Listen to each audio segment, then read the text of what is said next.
Hello everyone, welcome to the channel mystic tarot. ये mid month की reading है और हम देखेंगे कि 15 जुलाई से लेके 31 जुलाई तक क्या सिचुएशन रहेगी कैप्रिकॉन सन, मून और असेंडेंट लोगों के लिए। एज़ यूजुअल करियर और रिलेशनशिप बेस्ड रीडिंग होगी। मिड मंथ की रीडिंग जो है वो 9 कार्ड स्प्रेड होता है। कार्ड्स ड्रॉ होते हैं और रिलेशनशिप के लिए एक्सप्लेन किया जाता है और फिर उन्हीं कार्ड्स को करियर के हवाले से भी एक्सप्लेन किया जाता है। एक बात मैं यहाँ पे कहना चाहूँगी कि ये तमाम रीडिंग्स जो यूट्यूब के ऊपर मैं अपलोड करती हूँ ये जनरल रीडिंग्स होती हैं। सो अगर तो सारी रीडिंग तो अव्वल तो आपके साथ रेजोनेट होगी नहीं, तो जितनी भी रेजोनेट होती है वो आप ज़रूर उससे फ़ायदा उठाएं और बाकी को इग्नोर कर दें। बाकी काम के लिए आप पर्सनल रीडिंग लें। चलें जी, अब हम स्टार्ट करते हैं कैप्रिकॉन लोगों के लिए। सबसे पहले हम रिलेशनशिप को देखेंगे। सो रीसेंट पास्ट के अंदर यहाँ पे मौजूद है क्वीन ऑफ सोर्ड्स, लवर्स और पेज ऑफ वॉन्ड्स।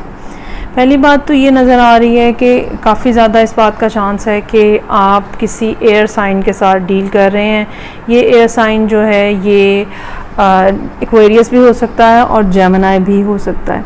ये भी पॉसिबिलिटी हो सकती है कि मुख्तलिफ़ लोगों के साथ आप इन कांटेक्ट हैं और अब आपने कोई दो लोगों के दरमियान में कुछ चूज़ करना है कि किसको प्रेफरेंस देनी है आपने।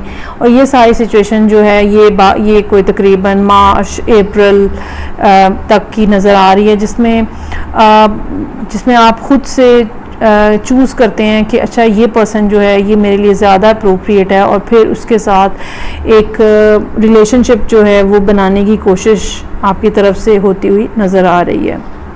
अब जबकि 15 जुलाई यहाँ पे आ चुका है या आने वाला है, सो मेरे पास यहाँ पे मौजूद है 5 ऑफ सोर्ड्स, 3 ऑफ वॉन्ड्स और 8 ऑफ सोर्ड्स। अच्छा, अब सिचुएशन जो है इन 15 दिनों में थोड़ी मुश्किल नज़र आ रही है और उसकी रीज़न ये है कि मुझे ये लगता है कि आप किसी ऐसे पर्सन के साथ इन्वॉल्व हो चुके हैं जो कि ऑलरेडी किसी न किसी रिलेशनशिप का हिस्सा है।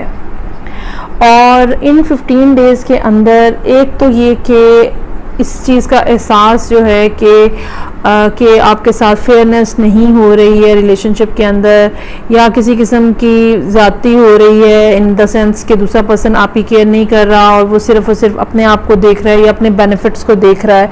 ये फीलिंग जो है वो काफ़ी ज़्यादा रहने का इम्कान है। ये भी पॉसिबिलिटी हो सकती है कि आप किसी मैरिड पर्सन के अंदर इंटरेस्टेड हों, और मेल और फीमेल, और अब जबकि ये 15 डेज़ हैं तो इस दौरान वो पर्सन जो है वो अपनी फैमिली के साथ है और आप जो है वो उसका इंतज़ार कर रहे हैं। ये भी एक पॉसिबिलिटी जो है वो यहाँ पे नज़र आ रही है। सो जिस तरह का भी आपका रिलेशनशिप है, मुझे यहाँ पे कोई ऐसी बात नहीं नज़र आ रही कि कैप्रिकॉन लोग जो हैं वो अपने स्पाउस के साथ डील करें। मुझे ये नहीं नज़र आ रहा, मुझे सिर्फ ये सिंगल पर्सन्स नज़र आ रहे हैं। और ये जो 15 दिन है इसमें आप इंतज़ार करते हुए, बार बार रब्ता करने की कोशिश करते हुए, मैसेज कर रहे हैं, जवाब नहीं आ रहा, कॉल करने का कौन सा टाइम है पता कोई नहीं है, और एक उदासी की कैफियत जो है वो यहाँ पे मौजूद है। एक डिस्टेंस है जो आप दो लोगों के दरमियान में है और इसी डिस्टेंस की वजह से आप ज़हनी तौर पे बहुत ज़्यादा उलझे हुए और परेशान नज़र आ रहे हैं। 8 ऑफ सोर्ड्स यहाँ पे मौजूद है। मुझे ये लगता है कि एंड ऑफ द मंथ तक जाते जाते रिलेशनशिप के साइड के ऊपर आप काफ़ी हद तक जो है उलझ चुके होंगे और आपको समझ नहीं आ रहा होगा कि अब आगे फर्दर क्या करना है आपको।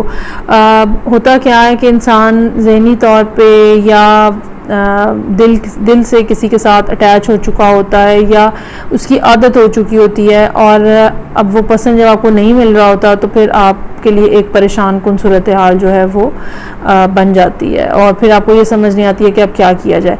ना छोड़ा जा रहा होता है और ना ही रखा जा रहा होता है। सो आने वाले दिनों में जब नया महीना स्टार्ट हो जाएगा और उसके बाद का टाइम पीरियड जो है हेरोफेंट, जस्टिस और 9 ऑफ पेंटिकल्स। मुझे ये लगता है कि बहरहाल वो पर्सन जो कि जिसके साथ आप डील कर रहे हैं, जो कि मैंने कहा कि कोई मैरिड पर्सन हो सकता है, ठीक है, यहाँ पे अगेन इस बात का इंडिकेशन मौजूद है, और उसकी प्रेफरेंस जो है वो डेफिनेटली अपनी मैरिज या अपना जो स्पाउस होगा वो होगी, और आप नहीं होंगे, चाहे आप मेल हैं चाहे आप फीमेल कैप्रिकॉन है। सो यहाँ पे हेरोफेंट, जस्टिस और 9 ऑफ पेंटिकल्स मौजूद है। चीज़ें जो हैं वो चाहे आप उसमें कितना ज़्यादा इन्वॉल्व हैं, लेकिन वो पर्सन जो है वो अपनी फैमिली को ही प्रेफरेंस दे रहा है, और जब आप चीज़ों को बैलेंस आउट करने की कोशिश करेंगे, फेयरनेस डिमांड करेंगे, इक्वालिटी डिमांड करेंगे, तो मुझे ये लगता है कि आप अल्टीमेटली सिंगल पर्सन रह जाएंगे। ये रिलेशनशिप जो है ये नहीं चल पाएगा, ख़त्म हो जाएगा, या ये भी हो सकता है कि आप अपने आप को खुद ही डिटैच कर लें, खुद ही अपने आप को इस थर्ड पार्टी सिचुएशन में से खुद ही आप अपने आप को बाहर निकाल लें। हालांकि ये मुश्किल होगा आपके लिए, लेकिन मुझे लगता है कि अल्टीमेटली आप यही करना पसंद करेंगे, क्योंकि यहाँ पे कोई स्टेबिलिटी नहीं है, कोई कॉन्फर्मेशन नहीं है, और एक इतना ज़्यादा वेट है कि अब जो करना आपके लिए पॉसिबल नज़र नहीं आ रहा। अच्छा, अब यही चीज़ जो है, यही कार्ड्स जो हैं हम करियर के हवाले से देखते हैं। सो करियर में क्वीन ऑफ सोर्ड्स, लवर्स और पेज ऑफ वॉन्ड्स के साथ जब रीडिंग ओपन हो रही है, तो इस बात का बहुत ज़्यादा चांस है कि आप अपने तौर के ऊपर काम या तो ढूंढ रहे थे या कारोबार करना चाह रहे थे। ये भी हो सकता है कि कोई ना कोई आइडिया आपके जहन में मौजूद था कोई, और उसको आप फाइनलाइज करने के लिए मुख्तलिफ लोगों के साथ आपने राब्ते किए हैं, मुख्तलिफ चीज़ें जो है वो उसमें डिसाइड की हैं। और जैसे कि मैंने रिलेशनशिप में कहा कि अप्रैल का टाइम हो सकता है जिसके अंदर कुछ नया स्टार्ट हुआ हो, तो यहाँ पर भी यही बात मैं कहूँगी कि टाइम पीरियड वही रहेगा, अप्रैल मई वाला ज़्यादा से ज़्यादा, जिसमें कुछ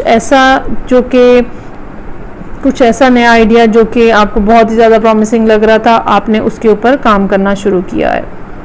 अब जबकि यहाँ पे 15 से लेके 31 तक का टाइम है, तो 5 ऑफ सोर्ड्स, 3 ऑफ वॉन्ड्स और 8 ऑफ सोर्ड्स, मुझे ये लगता है कि अभी ये कोई इतना अच्छा टाइम नहीं है काम के हवाले से, करियर के हवाले से, बिजनेस स्पेशली के हवाले से।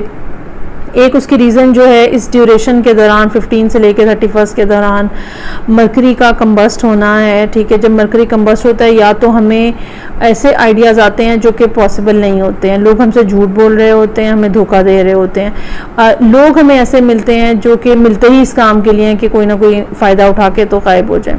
सो आपको भी इन 15 दिनों में मुहतात रहने की बहुत ज़्यादा ज़रूरत है। कोई ना कोई ऐसे लोग हो सकते हैं जो कि बड़े आपको कोई ख्वाब दिखाएं और आपको कहें कि जी बस ये काम हो जाएगा और ऐसे हो जाएगा।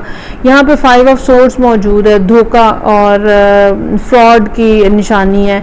अच्छा, फ्रॉड हो जाएगा, शायद फौरी तौर पे आप रियलाइज़ ना कर पाएँ और आप वेट करते रहें कि आप उनकी तरफ से जवाब आ रहा है। बाज़ दफ़ा क्या होता है कि हम बाहर जाना चाह रहे होते हैं और हम किसी को पैसे दे देते हैं और अब हम इंतज़ार कर रहे होते हैं कि अब उनका जवाब आए, हमारे डॉक्यूमेंट्स का क्या बना है, और बस होता कुछ भी नहीं है और होगा भी नहीं कुछ, क्योंकि यहाँ पे 8 ऑफ सोर्ड्स मौजूद है। Ultimately end of the month तक आप काफ़ी ज़्यादा मुश्किल में नज़र आ रहे हैं, इस लिहाज से चीज़ें आपके लिए स्टक होती हुई नज़र आ रही हैं और प्रॉब्लम्स जो हैं वो मज़ीद आपके लिए बढ़ते हुए नज़र आ रहे हैं। ये भी हो सकता है कि जब कोई राब्ता ना हो उन लोगों के साथ, ठीक है, तो आप उसकी वजह से बहुत ज़्यादा परेशान हो जाएं। सो अगर अभी तक आपका काम स्टार्ट नहीं हुआ है तो आप इन कुछ अरसे के लिए, ये जो कंबशन का टाइम है, इसके कुछ अरसे के लिए आप इस चीज़ को रोक दें। डॉक्यूमेंटेशन जो है उसको ध्यान से देखें। जो अव्वल तो कोई किसी किस्म का एग्रीमेंट जो है वो काम, एग्रीमेंट वाला काम ही ना करें, ठीक है, डिले कर लें, जैसे कि मैंने कहा कि रोक दें। अगर करना भी पड़े तो उसकी जो लैंग्वेज है वो कहीं ना कहीं ज़रूर आप चेक करवा लें, क्योंकि वहाँ पे भी फ्रॉड होने का चांस हो सकता है। उसके बाद यहाँ पे हेरोफेंट, जस्टिस और 9 ऑफ पेंटिकल्स है। मुझे ये लगता है कि वो लोग जो कि इस दौरान फंसेंगे, जाहिर बात है वो फंस जाएंगे, फिर निकलने में उनको टाइम लगेगा, तकरीबन कुछ महीने कम से कम या 1 साल भी हो सकता है। लेकिन अल्टीमेटली आप इस प्रॉब्लम में से बाहर ज़रूर आते हुए नज़र आ रहे हैं। लेकिन ये मुश्किल होगा, इसमें कोर्ट कचहरी भी इन्वॉल्व हो सकते हैं, इसमें कोई पंचायत भी इन्वॉल्व हो सकती है। चीज़ें तो आप वापस रिकवर कर लेंगे, पैसे एसेट्स अपने वापस शायद रिकवर कर लें, लेकिन जो टाइम आपका वेस्ट होगा और जो टेंशन आप उठाएंगे उसके लिए बेहतर ये है कि अभी थोड़ा अरसा जो है वो आप इस चीज़ को अवॉइड करें, इस तरह के लोगों को अवॉइड करें, कोई नया काम जो है इस दौरान वो स्टार्ट ना करें, ख़ास तौर पे कोई ऐसी चीज़ जो कि अब्रॉड के हवाले से है, किसी दूसरे शहर के, किसी दूसरे मुल्क के हवाले से है, उसको भी आपको अवॉइड करने की ज़रूरत होगी।